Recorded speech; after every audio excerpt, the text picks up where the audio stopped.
Europe 1 Soir, 18h-20h, Nicolas Demorand. politique.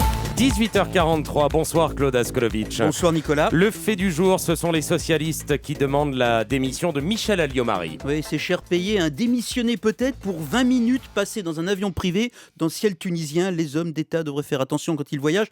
Rappelez-vous Nicolas Sarkozy au Mexique qui avait été hébergé dans la villa d'un homme d'affaires dont on avait dit ensuite qu'il avait mauvaise réputation. Ça avait fait un scandale sur le moment. Maintenant, revenons à la Tunisie et à Michel Alliot-Marie. Ce qui lui arrive en ce moment montre une légèreté personnelle, un manque de discernement politique, mais au-delà une légèreté des classes dirigeantes de ce pays en général vis-à-vis de la Tunisie. Première question qui est très peu posée aujourd'hui, est-ce que la Tunisie, c'était le bon endroit pour aller en vacances à Noël dernier quand on était ministre de la République française ? Rappelons les faits, quand Michel Alliot-Marie arrive en Tunisie, ça fait un peu plus d'une semaine qu'un vendeur ambulant s'est immolé par le feu à Sidi Bouzid. Il y a déjà des troubles, il y a un problème de répression, il y a un problème de droits de l'homme. Donc avant même que la ministre ne monte dans l'avion de ce fameux homme d'affaires, il y a au moins un doute et une question. Ce qui est intéressant, c'est que Michel Alliot-Marie ne s'en est pas rendu compte, c'est-à-dire que la situation réelle du pays où elle passait ses vacances ne comptait pas l'état du peuple tunisien, la démocratie, la répression. Mais là, au-delà de Michel Alliot-Marie, c'est tout notre rapport au soleil, aux vacances de Noël, au sourire.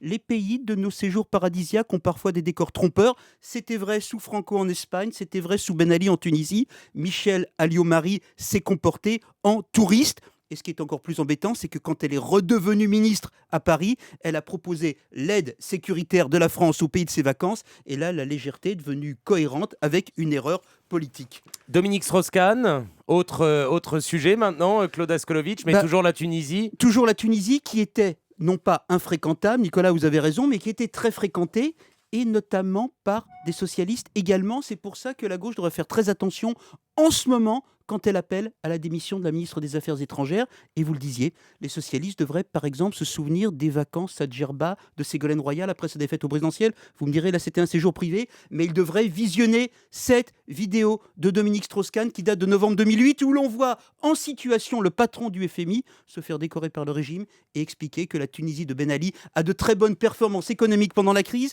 et devrait même être considérée comme un exemple par les pays émergents. Alors évidemment, vous me direz, Dominique Strauss-Kahn parlait escalité, il ne parlait que d'économie. Le FMI travaille avec les pays concrets. Aujourd'hui, il est prêt à aider une Tunisie démocratique. Mais justement, ce n'est pas très socialiste de parler d'économie sans parler de l'état réel d'un pays. Il y a beaucoup de choses qu'on va découvrir aujourd'hui sur la Tunisie et beaucoup de gens qui l'ont fréquenté. Ça va nourrir beaucoup de rancœur et beaucoup de procès publics et beaucoup de poison. Ça peut nous faire réfléchir sur ce que nous sommes, sur ce que nous faisons, ce que sont nos impératifs. Ça peut aussi donner prétexte à beaucoup de déballage. Pour l'instant, Nicolas, on est plutôt dans le poison tunisien. Claude Askolovitch.